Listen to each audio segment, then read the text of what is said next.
Where will the children go when no one wants them anymore, sir? That question echoed through the bitter winter night, like a whisper from a small soul already too exhausted by life. A tiny, trembling voice slipped through the icy air, like a fledgling bird that had lost its mother in the depths of winter. Marcus Hayes sat in the battered old taxi, staring out the window with weary eyes. 3 years, 3 long years in Afghanistan had turned him into a different man, quieter, heavier inside, and forever haunted by nightmares he could never quite escape. "We're here," the driver said, but Marcus didn't hear him. His gaze was fixed on an aging building by the roadside Pine Creek shelter, a place that had once been hope for so many. Now the iron gate was shut tight, and everything lay silent. Then he saw it. A small figure huddled near the gate, motionless, as if it were part of the darkness itself. Marcus frowned. "A trash bag, or stop," he shouted, his voice sharp with alarm. As Marcus stepped closer, his heart nearly stopped. It wasn't a trash bag. It was a child, a tiny little girl, no more than 6 years old, sitting on the freezing concrete, clutching a torn backpack and an old photograph. Her hair was tangled, her skin pale, her lips bluish from the cold. But what froze Marcus in place wasn't her appearance. It was her eyes, those hollow eyes. No tears, no fear, only the terrifying acceptance of a soul already worn down by life. Are you okay?" Marcus knelt down, his voice trembling. The girl looked up, meeting his gaze directly. Then she spoke, softly. "I don't have a father anymore. And sir, when no one wants them anymore, where do children go?" The words shattered his heart instantly. Memories of his own father, the man who had died when Marcus was only 8, came rushing back like a flood. He remembered that loneliness, that feeling of being left behind in a world that was far too big and far too cold. "What's your name?" Marcus asked, fighting to keep his emotions under control. "Sophie," she whispered. "Sophie Miller." Marcus took off his coat and draped it over Sophie's shoulders. She didn't resist, just sat there, still as a broken porcelain doll. He asked her more questions, one by one, gently, as though afraid she might shatter. And slowly, the truth began to emerge, piece by piece, like snow melting under a street lamp. Her mother, Sarah Miller, had died 4 months earlier from cancer. Her father, James Miller, was in prison, with 8 more years to serve. And Sophie, this 6-year-old girl, was living with her uncle, Kevin Miller. But living was far too generous a word. Kevin locked the gate every night and made Sophie sleep in the backyard, letting her inside only when social services came by to check. "He says I'm a burden," Sophie said, her voice without bitterness, just acceptance. And that hurt far more than any crying ever could. Marcus felt anger surge in his chest, but he knew anger alone would solve nothing. He needed to act. "Now, have you eaten anything?" he asked. Sophie shook her head. Marcus stood up and gently took her small hand. "Come with me. I'll get you something to eat." Peterson's cafe was still open, warm yellow light spilling onto the snowy street. When Marcus led Sophie inside, the owner, Mr. Peterson, a kind-hearted man, saw the little girl and went pale. "Oh, Sophie," he sighed. "Out by the gate again? You know her?" Marcus asked, surprised. "I do." Mr. Peterson nodded sadly. "She's been sitting outside the shelter gate for nearly 3 months now. I give her bread and soup when I can, but I didn't know what else to do." Marcus felt his heart tighten. 3 months, a 6-year-old child, sitting out in the freezing cold for 3 months. He placed a bowl of hot soup in front of Sophie. She stared at it, then looked up at Marcus, as if she couldn't believe it was really for her. Then she ate 1 spoonful at a time, slowly, carefully, as if afraid it might disappear if she ate too fast. "Does Uncle Kevin treat you well?" Marcus asked gently. Sophie didn't answer right away. She stared down at the soup, her small fingers gripping the spoon tightly. "He says, I'm not his child. He only takes care of me for the money. But he doesn't like me being in the house." Marcus closed his eyes, struggling to contain the fury rising inside him. He knew there were people like Kevin Miller in this world, those who exploited helpless children for government assistance and treated them like trash. "I'll take you home," Marcus said firmly. "I'm going to talk to your uncle." Kevin Miller's house sat in a poor, dark, filthy neighborhood. Marcus knocked, and when the door opened, a wave of alcohol stench poured out. Kevin Miller, 42 years old, bloodshot eyes, scruffy beard, glared at Marcus irritably. "Who the hell are you? Why are you bringing that kid back here?" Kevin barked. I found her sitting outside the shelter gate, Marcus replied calmly, holding himself in check. It's freezing out there. She could have died, Kevin snorted, his smile full of contempt. She ain't my kid. I'm just helping her out of the goodness of my heart. Don't stick your nose into other people's family business. At that moment, a woman appeared from inside the house, Brittany Walsh, Kevin's girlfriend. She looked at Sophie with eyes as cold as ice. The girl needs to learn to be independent, Brittany said flatly. She can't keep relying on others forever. Marcus glanced inside the house, bottles everywhere, trash covering the floor, and in the far corner he saw a door leading down to the basement where Sophie slept. No bed, no light, just darkness and cold. You can't do this to a child, Marcus said, his voice shaking with anger. She's only 6 years old. At least let her stay inside tonight. Kevin scoffed, but when he met Marcus's unwavering stare, the stare of a man who had faced real battlefields, he hesitated. Fine, Kevin growled, dragging Sophie inside. But don't you ever interfere in my family business again. The door slammed shut. Marcus stood outside the gate for a long time as snow continued to fall. He should have felt relieved Sophie was inside, at least for tonight. But just before the door closed, Marcus had seen Sophie's eyes. Not relief, not happiness, but a hopeless acceptance, as if she already knew that tomorrow everything would be the same, as if she had learned that hope was only temporary. That look haunted Marcus. He turned and walked away into the cold snow, his steps heavy as lead. Inside his mind, a voice kept repeating, "This isn't over. That child is not safe.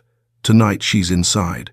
But tomorrow, the day after?" Marcus's small room lay swallowed in darkness, yet he couldn't close his eyes. Every time he tried to sleep, Sophie's image came back to him, the emptiness in her eyes, her tiny trembling hand gripping a spoon, and those heartbreaking words, "I don't have a father anymore." Then Afghanistan flooded his mind like an inescapable nightmare. Gunfire, the cries of children who had lost their parents amid the rubble, and his mother's voice, the woman who had raised him alone after his father died. "You have to be strong, Marcus. You have to be someone who can protect others."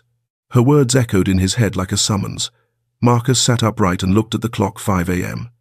He couldn't lie there any longer. He pulled on his coat and stepped out into the bitter cold, and he knew exactly where he was going.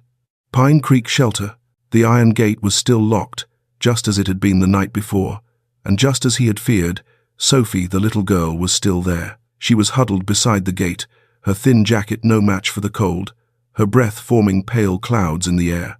She wasn't crying. She wasn't complaining. She was simply sitting there, waiting for a miracle that seemed never to come. "Sophie!"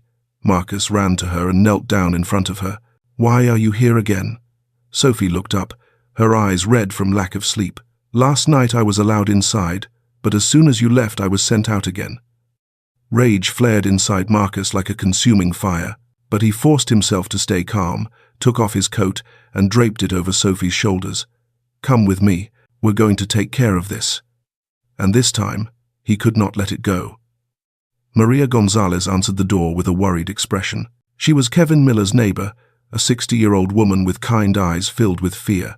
As Marcus told her about Sophie, tears streamed down Maria's face. "I know," she whispered, her voice shaking. "I've seen everything. Kevin is often drunk. He throws the child out at night. And Brittany, that woman, is even worse. I've seen her shove Sophie, scream at her as if she were an enemy." Marcus clenched his fists. "Why didn't you report it?" "I did." Maria broke down, sobbing. "I've called Child Protective Services so many times, but no one ever came. They said Kevin Miller is the legal guardian, that they need clear evidence. But what is clear evidence? Does the child have to be on the verge of death for it to count?" Mr. Peterson confirmed the same thing when Marcus stopped by the cafe. "Sophie often has bruises," the old man said painfully, "but she never says a word. She's afraid that if she speaks up, things will get even worse." Marcus felt as though the world was collapsing around him. A 6-year-old child abandoned, abused, and no one, not a single person, stepping in to protect her. But he would be that person, even if it meant standing against the entire system. The Child Protective Services office was bathed in cold fluorescent light. Marcus walked in, burning with determination, only to be met by a wall of bureaucracy. Monica Reed, a young caseworker with a weary face, listened to his account and typed mechanically on her computer. "We'll look into it, but Kevin Miller is the legal guardian." "Legal? Marcus snapped. He starves the child and throws her out into the freezing cold. That's not legal. You need evidence, Monica replied, her indifference chilling. I want to speak to your supervisor. Vanessa Price appeared like a blast of cold wind, middle-aged, impeccably dressed, with eyes as icy as stone. She listened, then scoffed. You're not related to the child, Vanessa said with open disdain. You have no right to interfere in our work. Kevin Miller has been approved through proper procedures. Without evidence of serious violations, we cannot act. But there have been reports, Marcus shouted. Maria Gonzalez called multiple times. We have our own procedures, Vanessa replied coldly. Please don't cause a disturbance. If you continue, I will call the police. Marcus walked out of the office, his hands shaking with rage and helplessness. The system was protecting the abuser, and he, an ordinary man, what could he do? You're not alone. Marcus turned around. A young woman stood there, her eyes steady with resolve. My name is Emma Rodriguez, she said. I work with Safe Haven. I heard your story, and I can help. At a small cafe, Emma told him about herself. She had been an orphan, had lived through exactly what Sophie was enduring. I know what it feels like to be abandoned, Emma said, her voice trembling, and I swore it would never happen to another child if I could help it. Emma revealed that Vanessa Price was known for covering up failures to protect the agency's reputation. She had ignored dozens of abuse cases rather than admit the system was flawed. We need evidence that can't be denied, Emma said. Photos, videos, medical testimony. Are you ready for that? Marcus met her gaze. I'm ready. Over the next 2 weeks, Marcus and Emma became shadows following Kevin Miller. They photographed him withdrawing subsidy money and heading straight to a casino. They recorded Brittany screaming and forcing Sophie outside. They documented nights when Sophie was made to sleep by the gate in the freezing snow. Marcus took Sophie to see a doctor, pretending to be her uncle.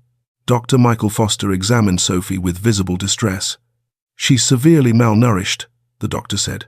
Stunted for her age, old bruises on her back and arms, and psychologically, she's deeply traumatized. Marcus held Sophie, his heart breaking all over again. But alongside the pain was a resolve as strong as steel. He would save this child, even if it meant standing against the world. I'll protect you, Marcus whispered into Sophie's ear. I promise. And for the first time, Sophie smiled a fragile smile, but one filled with hope. A file as thick as a book lay on Vanessa Price's desk. Marcus and Emma stood across from her, their hearts pounding. Inside the file was everything: Maria's testimony, Mr. Peterson's statement, photographs of Sophie trembling outside the gate in the snow, Dr. Foster's medical report, and video footage of Kevin Miller walking into a casino with a bag of cash he had just withdrawn from the bank. Vanessa flipped through the pages, one by one. Her face grew paler with each turn. The evidence was undeniable, and yet, when she finally closed her eyes and let out a long sigh, Marcus knew instantly she was going to do nothing. We will review this, Vanessa said, her voice cold as ice. You may go. We will be in touch. 3 days later, Marcus's phone rang. Vanessa summoned him back to her office. We've completed our review, Vanessa said, avoiding his eyes. Kevin Miller has provided reasonable explanations. Sophie could have fallen and bruised herself. Children trip all the time. As for the money withdrawals, that is his private financial matter. Marcus felt his blood boil. You're protecting him. Watch your words, Vanessa said sharply, standing up. You violated privacy laws by taking Sophie to a doctor without the consent of her legal guardian. That could be construed as child abduction. If you continue, I will be forced to take action. Marcus walked out of the office, his fists clenched tight. Emma was waiting outside. One look at his face told her everything. They refused, Marcus said, his voice shaking with rage. They're protecting him. Emma gripped his shoulder. We'll find another way. Don't give up. But what other way was there, when the entire system was stacked against them? 2 days later, a thick envelope arrived at Marcus's home. Inside was a letter from the law office of Rick Donovan, a name Marcus had never heard before. But as he read, his blood ran cold. Dear Mr. Marcus Hayes, you have committed serious violations of my client Kevin Miller's legal guardianship rights. Your actions taking a minor to receive medical treatment without the consent of the legal guardian bear the hallmarks of child abduction. Should you continue to interfere, we will not hesitate to pursue legal action and seek criminal prosecution. Sincerely, Rick Donovan. Attorney at law Marcus collapsed into a chair. How had everything gone so wrong?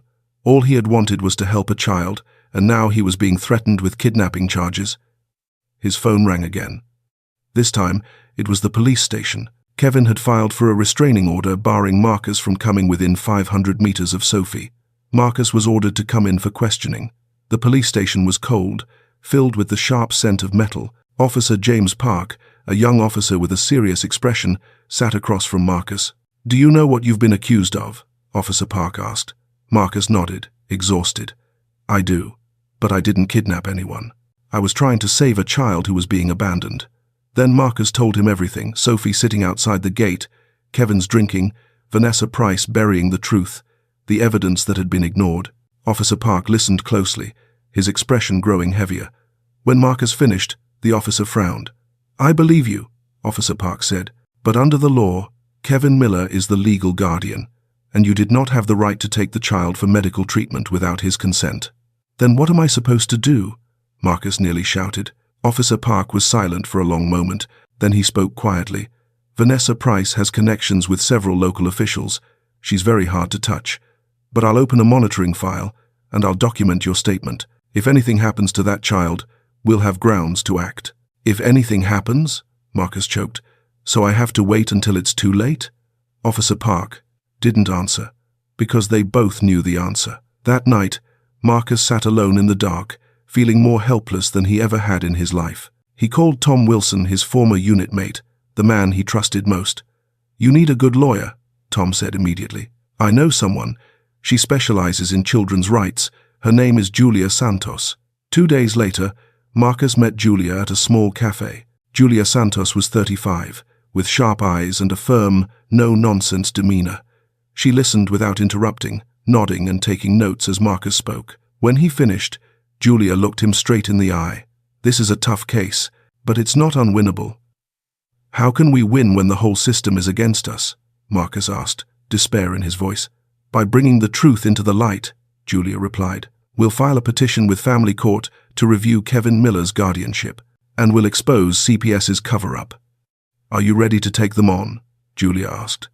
Marcus thought of Sophie, her eyes, her fragile smile, her pleading words. "You'll protect me, won't you?" "I'm ready," Marcus said firmly.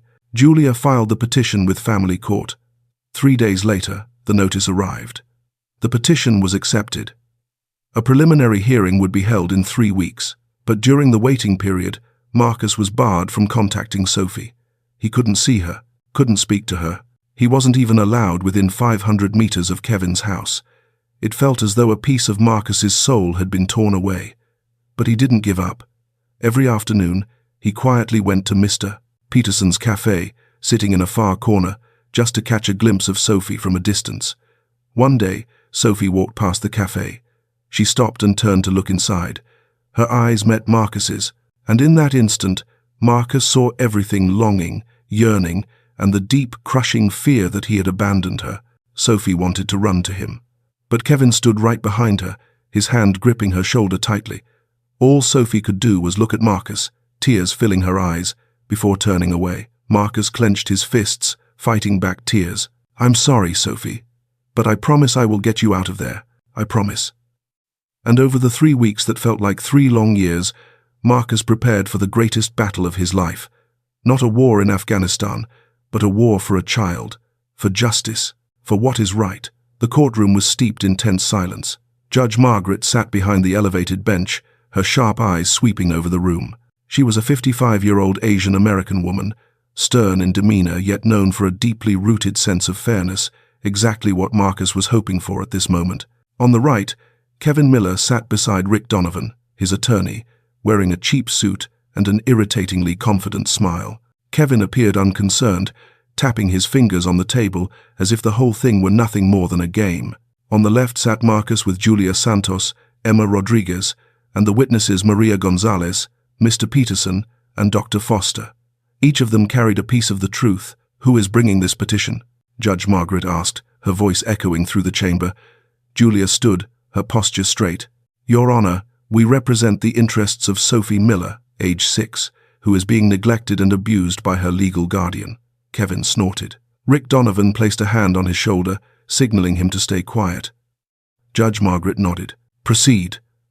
Maria Gonzalez stepped up to the witness stand, her hands trembling. She was 60 years old, yet her voice remained steady as she recounted what she had seen. "I've lived next door to Kevin Miller for 3 years," Maria said, "and I've seen how he treats Sophie. He's often drunk, yelling, throwing the child outside at night, in the cold, in the snow." Her voice caught. "I called Child Protective Services 15 times, and no one ever came." Rick Donovan rose. "Your Honor, this testimony is merely the subjective opinion of a neighbor." "I have proof," Maria replied, holding up a stack of papers. "These are copies of my calls to CPS. Dates, times, names of the intake workers. Everything is documented." Judge Margaret accepted the papers, her expression grave. "Continue." Mr. Peterson testified next. The elderly man spoke of mornings when Sophie came to his cafe asking for bread, of the bruises on her small arms, of the frightened eyes of a child who had lost all hope. "She was always polite," Mr. Peterson said, his voice thick with emotion. "Never caused trouble. She just sat quietly and stared out the window." Dr. Michael Foster then presented his medical report. His tone was professional, but his anger was unmistakable. "Sophie Miller is severely malnourished.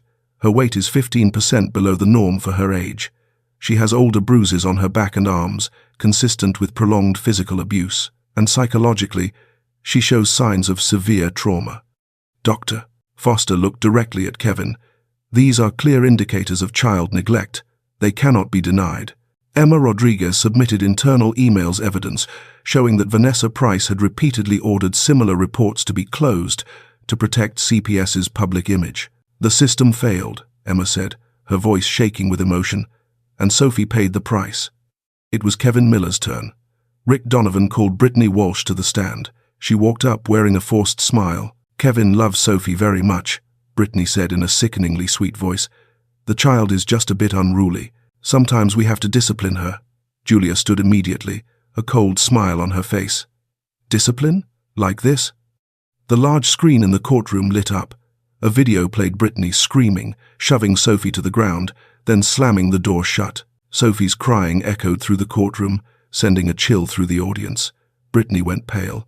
"That was—" "Sit down," Judge Margaret said, her voice icy. Linda Shaw, the resentful neighbor, spoke next. "Marcus Hayes just wants attention, to play the hero. He doesn't really care about Sophie." Maria jumped to her feet. "Linda, you never cared about Sophie. All you ever do is talk badly about others." Judge Margaret struck the gavel. "Order." Rick Donovan stood, confidence dripping from his voice. "Your Honor, Marcus Hayes is not related to Sophie Miller. He has no legal standing to interfere in a family matter. Kevin Miller is her lawful uncle and has been approved by CPS. This is an intrusion into family rights." Julia rose instantly. "Family rights do not include the right to abuse, Your Honor. A 6-year-old child is being starved, thrown outside in freezing weather, and the system's duty is to protect the child, not the abuser." The courtroom fell into heavy silence. Judge Margaret looked down at the file, then raised her eyes. "Does anyone wish to hear from Sophie herself?" Julia stood. "Your Honor, we respectfully request that Sophie be allowed to testify." "Objection!" Kevin shouted. "She's only 6 years old. She's not competent." Judge Margaret fixed Kevin with a look that made him shrink back. "I will decide that." Sophie was taken to a private room, a small, warm space with toys and drawings. Judge Margaret and Dr. Patricia Brooks, a child psychologist, spoke with Sophie. 30 minutes passed, each one feeling like an hour to Marcus. When the judge returned, her expression was so grave that the room went silent. "The child has told me everything," Judge Margaret said, "and I have heard enough." She struck the gavel. "Based on the evidence and testimony presented, I rule as follows. Kevin Miller is temporarily stripped of guardianship of Sophie Miller. The child is to be placed immediately in the emergency care of Safe Haven. A full hearing will be held in 2 weeks." Kevin leapt to his feet, his face flushed. "This is an outrage. You can't do this." Rick Donovan tried to pull him back. "Kevin, stop." But Kevin had lost control. "That damn soldier! He ruined everything." Court security escorted Kevin out as his shouting echoed down the hallway. Marcus watched as Emma led Sophie out of the courtroom. Sophie stopped, turned back, and looked at Marcus, and for the first time since the day they met, she smiled a small, fragile smile, but one filled with hope. Tears streamed down Marcus's face. He had won, not completely, not yet. But this was the first step, and he would not stop until Sophie was truly safe. Safe Haven was unlike any place Sophie had ever known. The pale yellow two-story house, with a small garden in the back and large windows filled with sunlight, felt almost unreal to her. 8 other children lived there, each carrying a story of their own, wounds that had yet to heal. Emma Rodriguez led Sophie into her private room, a small space with a soft bed, a pink blanket, and neatly arranged stuffed animals. But Sophie didn't touch any of it. She stood in the middle of the room, clutching her torn backpack tightly, the only thing left from her old life. "You can rest now," Emma said gently. "You're safe here." But Sophie no longer believed in the word safe. She had once believed her mother would always be there. She had believed Uncle Kevin would take care of her, and everything had fallen apart. In those first days, Sophie moved through the lively house like a ghost. While the other children laughed and played, she sat by the window, staring outside with hollow eyes. Diana Foster, a 25-year-old volunteer, tried to reach her. "Sophie, would you like to draw?" Diana offered her some colored paper. Sophie shook her head. "How about playing with dolls?" Sophie shook her head again and turned back to the window. Diana sighed and looked at Emma helplessly. "She needs time," Emma said, "and she needs someone she trusts." That person was Marcus. A week later, Julia obtained court permission for Marcus to visit Sophie. When the phone rang and Emma said, "Marcus is coming this afternoon," Sophie's eyes lit up for the first time. At 2 o'clock, Marcus stepped into the Safe Haven garden. His heart was pounding. He had waited for this moment for a week that felt like a century. Sophie was sitting on a wooden bench, holding the teddy bear Emma had given her. When she heard footsteps, she looked up, and when she saw Marcus, everything broke loose.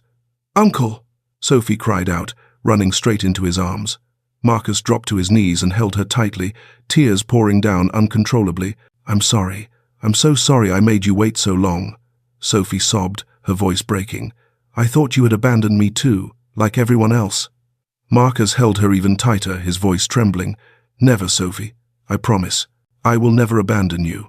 They held each other in the garden under the golden afternoon sun, and in that moment, they both felt as if they had found home. From that day on, Marcus visited Sophie every day, 2 hours a day under Emma's supervision, but they were the most precious 2 hours of both their lives. They drew together. Sophie drew a house with a red roof, smoke rising from the chimney, and 2 people holding hands.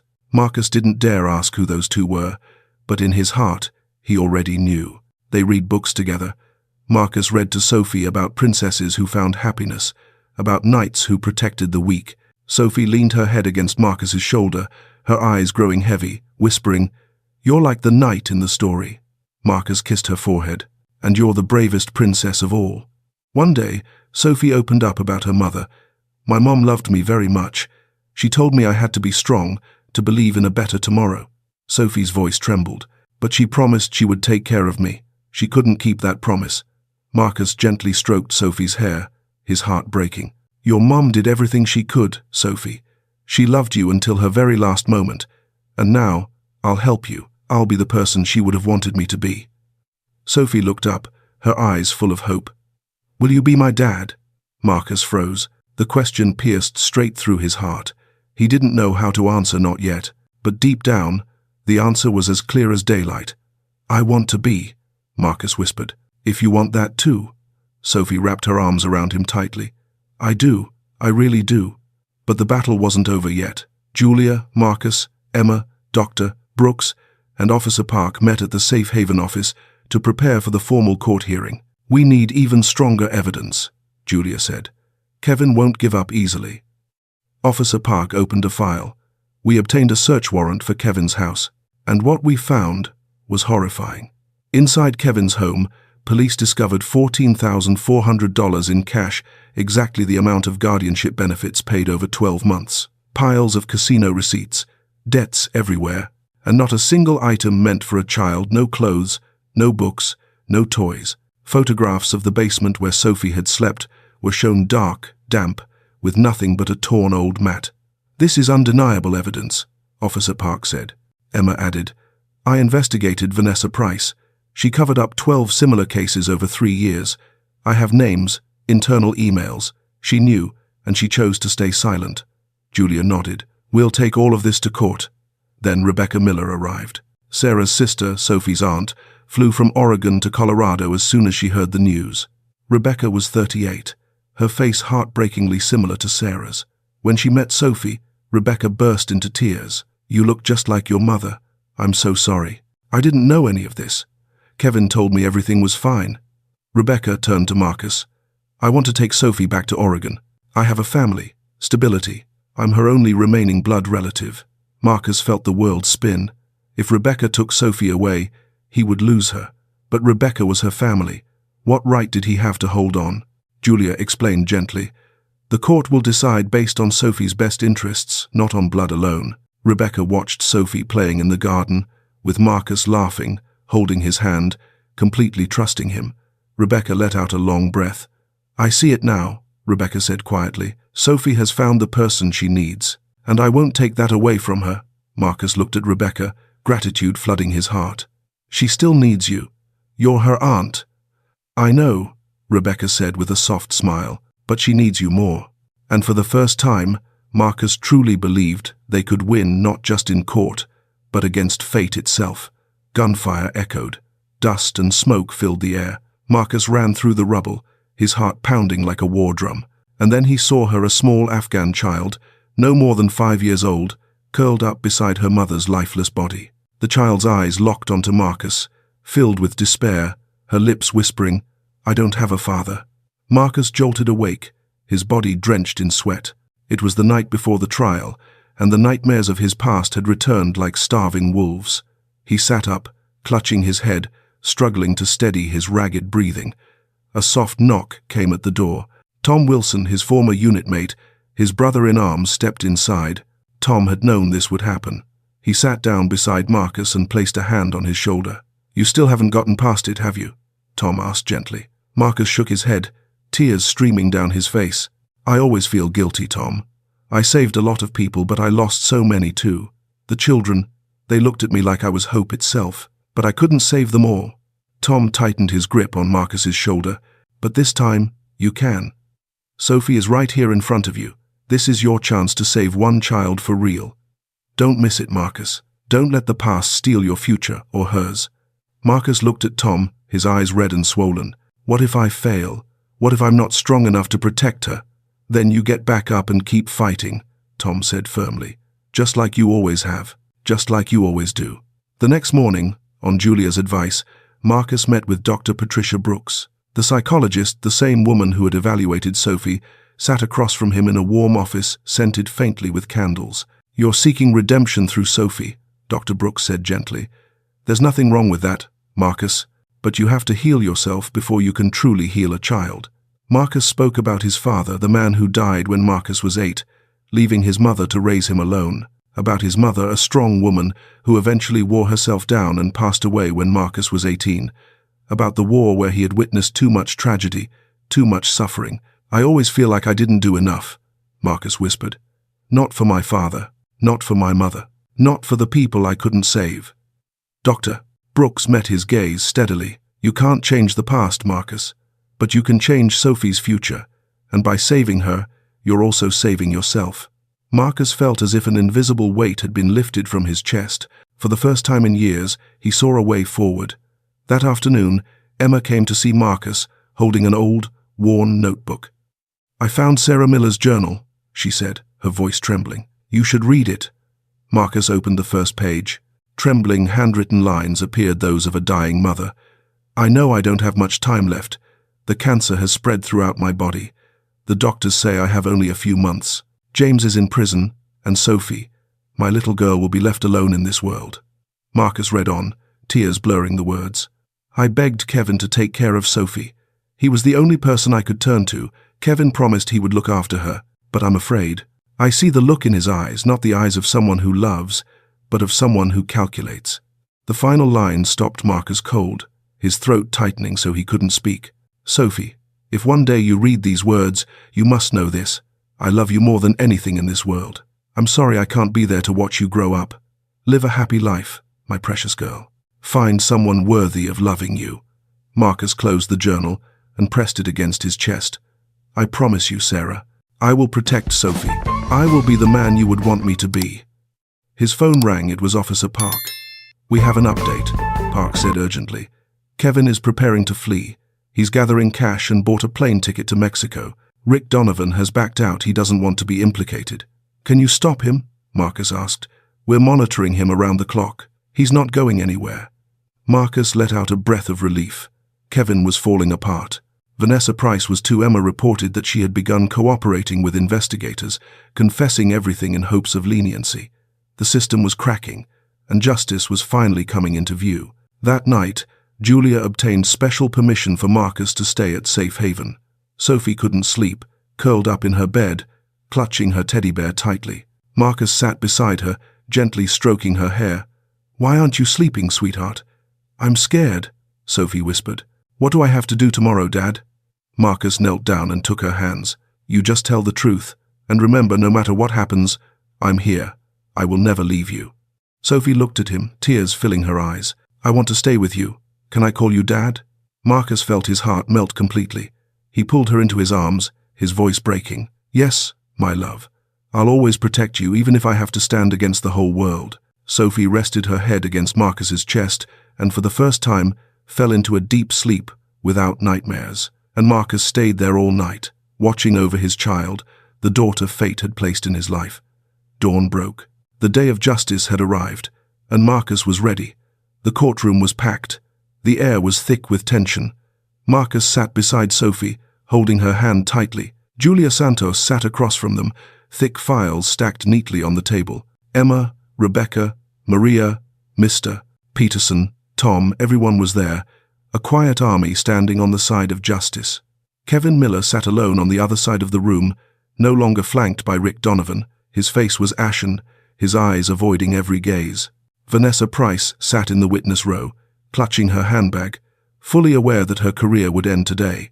Judge Margaret entered, and the entire room rose. She took her seat, struck the gavel, and the hearing began.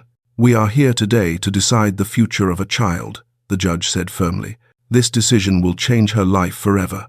Therefore, I expect complete honesty from everyone in this courtroom. Julia Santos stood, her back straight, her eyes resolute.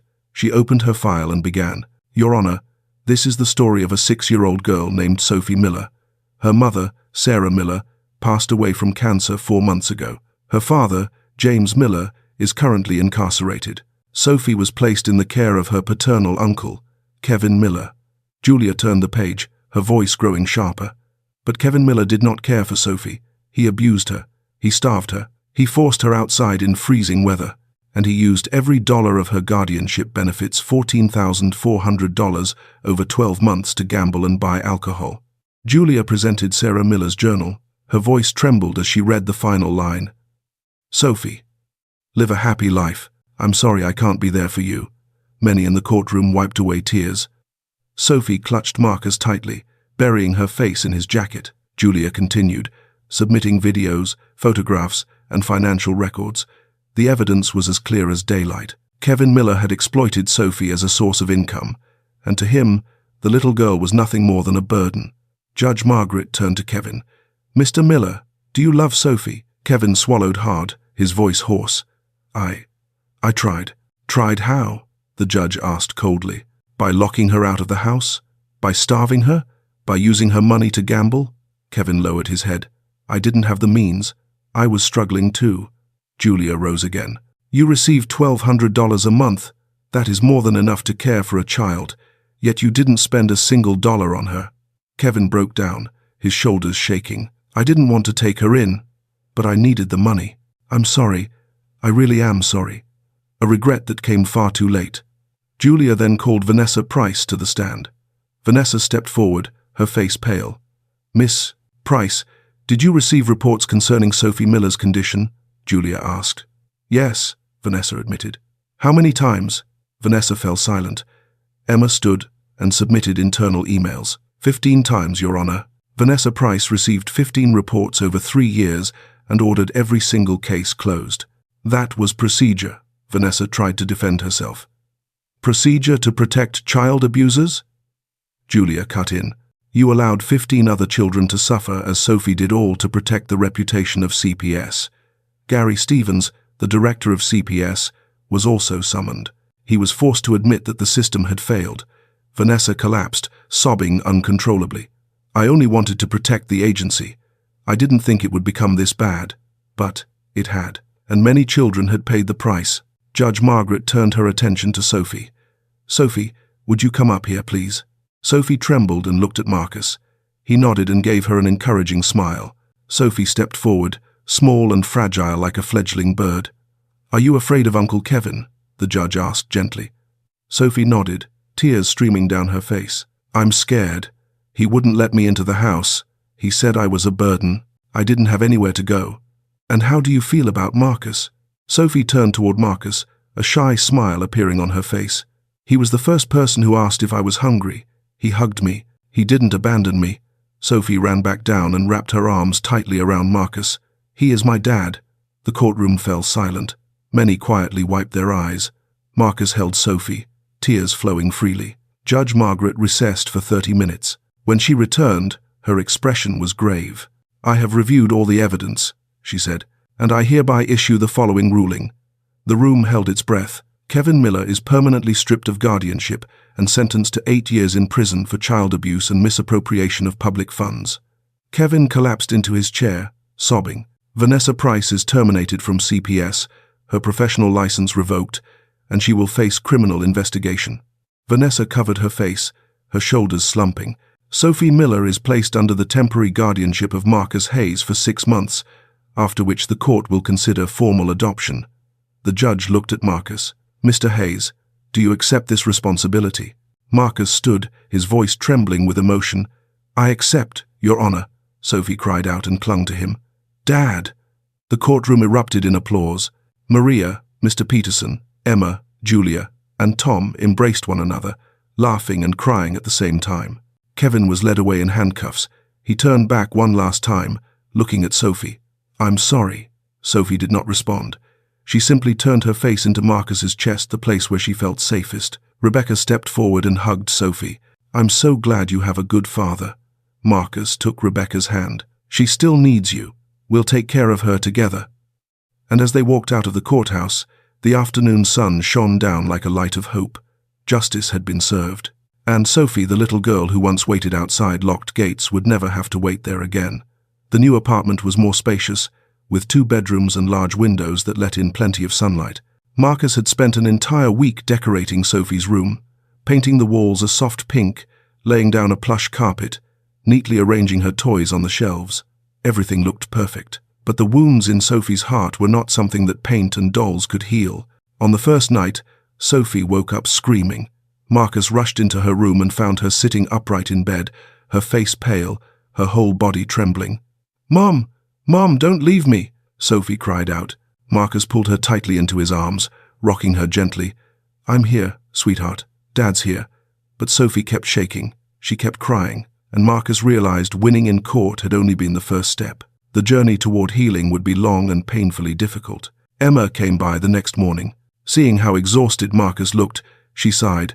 Sophie has deep psychological trauma. She needs time, Marcus, and she needs patience.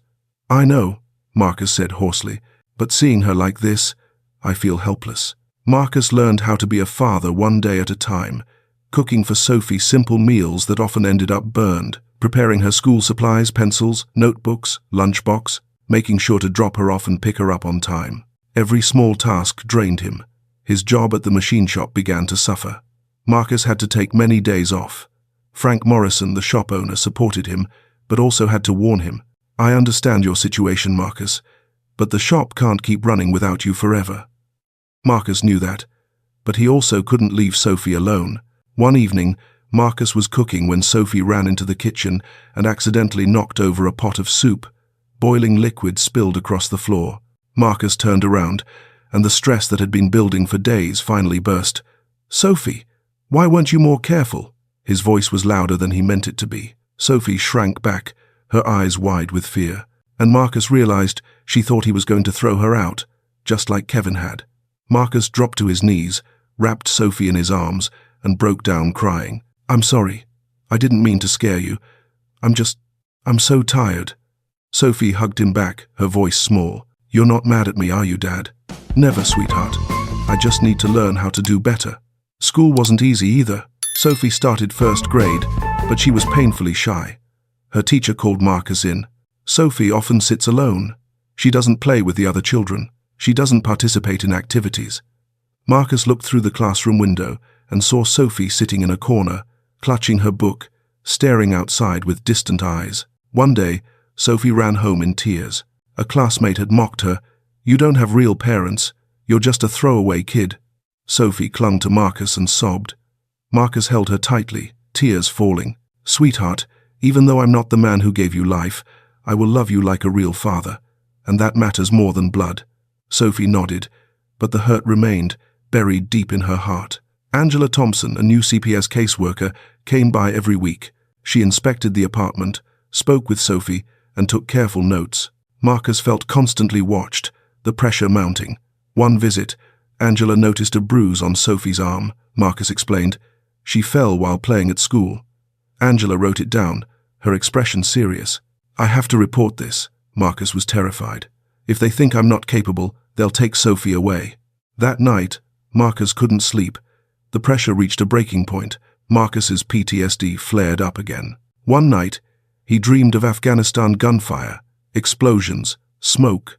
He woke up screaming, drenched in sweat. Sophie ran into his room and saw her father shaking. She wasn't afraid. She simply wrapped her arms around him. "Dad, I'm here. You're okay." Marcus held Sophie and cried like a child. "I'm sorry. I'm not strong enough." Sophie wiped Marcus's tears away. "You saved me. You're very strong." And in that moment, Marcus realized sometimes the one being saved is also the one who saves. Tom Wilson came to visit and saw how exhausted Marcus was. "You need help, Marcus." Tom took him to a veterans support group. Henry Jackson, a 70-year-old veteran, shared his wisdom. "Son, nobody's perfect. Being a father means learning every day. Do you make mistakes? Of course. But do you give up? No. And that's what matters most." Marcus felt a sense of relief. He wasn't alone anymore. Rebecca came to visit and saw how worn down Marcus was. "I could take Sophie back to Oregon. I have a family, a stable income." Marcus was stunned. "You want to take Sophie away?" "No," Rebecca said, "but I can see you're struggling. I just want to help." Sophie overheard and ran out. "I'm not going anywhere. I want to stay with Dad." Rebecca hugged Sophie. "All right, sweetheart." Marcus looked at Rebecca. "Please give me a chance. I'll do better." That night, Marcus sat beside Sophie's bed, watching her sleep peacefully. He remembered his promise. "I will never abandon you." He made his decision to enter PTSD therapy, take parenting classes, and seek support from Safe Haven. The next morning, Marcus said to Sophie, "Sweetheart, I may not be perfect, but I promise I'll do my very best." Sophie smiled and hugged him. "I don't need you to be perfect. I just need you to love me."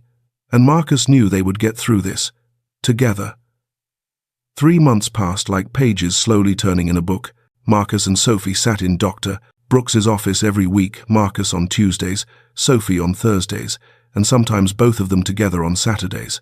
They learned how to speak about the most painful things they carried inside. Marcus told Sophie about his father, the man who died when Marcus was 8 years old. "I know how you feel," he said gently. "It feels like a part of you has been torn away." Sophie held Marcus's hand. "But now you have me." Marcus smiled through tears. "And now you have me." Sophie began to open up as well.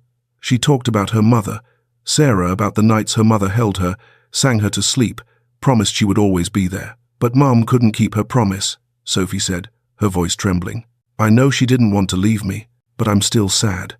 "Your mom loved you very much," Marcus said softly, "and now I'll love you for her." The wounds didn't disappear, but they began to heal. Marcus spoke with Frank Morrison about cutting back his hours at work. "I need more time for Sophie," Frank sighed.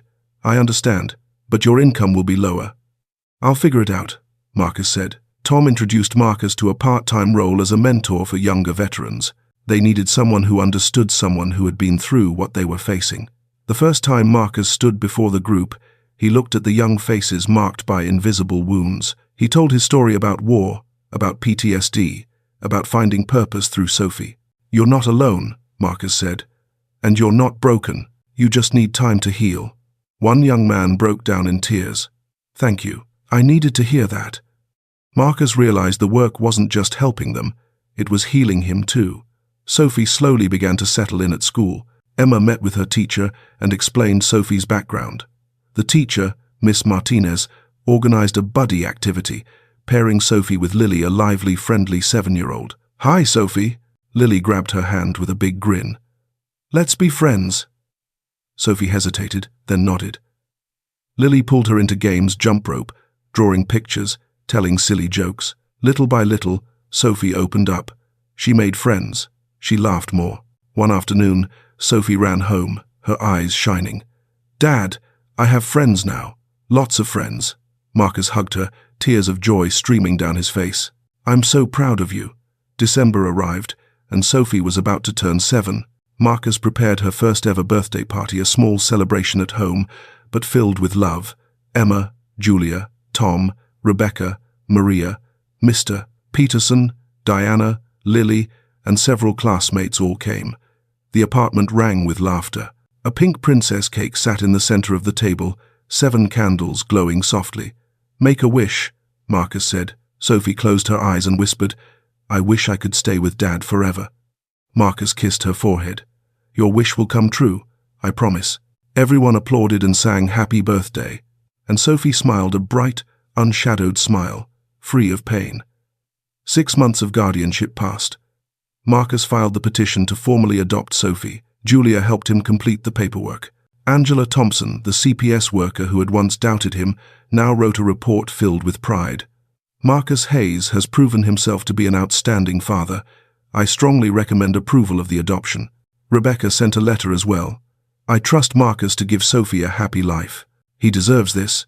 Judge Margaret asked Marcus and Sophie to come to her office. Not a formal hearing, just a private conversation. She spoke gently to Sophie. "Are you happy with Marcus?" Sophie nodded vigorously. "I'm very happy. Dad loves me. He takes care of me. He's my real dad." Judge Margaret smiled, a rare but warm smile. "Good. I'll sign the approval." The official day arrived. The hearing was brief, just Marcus, Sophie, Julia, Emma, Rebecca, and Tom. No tension like before, only joy. Judge Margaret declared, "Marcus Hayes is hereby the legal adoptive father of Sophie Miller. From this day forward, she will bear the name Hayes. Sophie Hayes, a new name, a new beginning." Marcus signed the papers, his hands trembling uncontrollably. When it was done, Sophie leapt into his arms. "Daddy." Marcus held her tightly, sobbing. "My precious girl." Emma, Julia, Tom, and Rebecca all cried tears of happiness, tears of victory. That afternoon, Marcus took Sophie to the cemetery. Sarah Miller's grave lay beneath an old oak tree, quiet and peaceful. Sophie knelt down and placed a bouquet of white roses on the grave. "Mom, I have a dad now. He's very good to me. I'm very happy." Marcus knelt beside her and spoke softly to Sarah. "Rest easy. I promise I'll take care of your daughter. I'll love her as my own." Sophie held Marcus's hand. "Mom would be happy, wouldn't she, Dad?" "She would be," Marcus said. "I'm sure of it."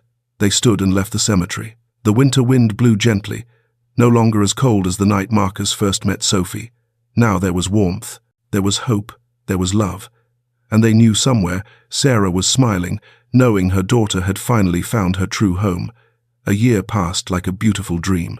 Marcus and Sophie moved into a small house with a garden, a place where Sophie could run freely, plant flowers, and play with hope. The golden retriever Marcus gave her for her 8th birthday. "Why did you name her Hope?" Marcus asked. Sophie stroked the dog's fur and smiled. "Because Hope saved me, and now I want to bring hope to other children." Every evening, after Sophie finished her homework, she was in 2nd grade now, a top student, Marcus read to her. No more stories about lonely princesses. Now the stories were about families, about love, about warm homes. Life was peaceful, but Marcus knew that peace was something meant to be shared. "We have to do something," Marcus said to Emma and Julia during a meeting at a cafe. "There are still so many children like Sophie out there." Emma nodded. "I've been thinking the same thing. We should start a foundation." Julia smiled. "I'll handle the legal side." And so Sophie's Light was born, a non-profit organization dedicated to helping orphaned and abandoned children. Tom, Rebecca, Maria, and Mr. Peterson all joined the board. The community responded with overwhelming support. In its first year alone, the foundation raised $50,000. But Marcus wanted more than that. He wanted something tangible, a real home for children who had none. Pine Creek Shelter, the place where Marcus had first met Sophie, was still standing, its iron gate locked, its walls peeling. Marcus and Emma proposed a renovation. With support from the foundation, from the community, and from people who believed in hope, the work began. 6 months later, the center was complete. Its new name, Sophie's Haven. The center featured warm dormitories for 20 children, classrooms filled with books, counseling rooms, and a playground with swings and slides. And at the gate, there was no longer an iron lock, only a sign that read, "Welcome Home." The center's motto was simple and clear, a place where no child ever has to wait outside the gate. The opening ceremony took place on a winter afternoon exactly 2 years after the day Marcus met Sophie. Snow fell softly, but it wasn't cold like it had been back then. Now there was warmth, there was light. Judge Chen, Officer Park, Dr. Brooks, Angela Thompson, and members of the community were all there. Marcus stood at the podium with Sophie beside him, her small hand holding tightly to her father's. 2 years ago, Marcus began, his voice trembling slightly, I met a little girl sitting outside this gate in the freezing cold. She asked me, "When no one wants them anymore, where do children go?" I didn't have an answer then, but today I do. Marcus looked down at Sophie and smiled. They come here, to a place where there is always light, where the doors are always open, where there is always someone waiting to wrap them in their arms and say, "You're home now." The crowd erupted in applause. Sophie cut the ribbon, a radiant smile on her face. The gates of the center swung open wide, welcoming in the sunlight. 2 years. So much had changed. Kevin Miller remained in prison, writing letters of apology to Sophie. But Sophie wasn't ready to read them yet. Maybe someday, but not today. Vanessa Price lost everything, her job, her reputation, her future. She moved to another state, living quietly in regret. Brittany Walsh was sentenced to 500 hours of community service at a children's center, learning to care for what she had once despised. And the good people were rewarded. Maria moved into a new home. Mr. Peterson was publicly honored. Emma became director of Safe Haven. Julia received a Human Rights Law Award. Tom's health improved. Rebecca moved to Colorado, becoming a close and loving aunt to Sophie. On the evening of the 2-year anniversary, Marcus and Sophie returned to the old gate where everything had begun. Now it was the gate of Sophie's Haven, glowing with lights and filled with laughter. Sophie stood there, looking inside.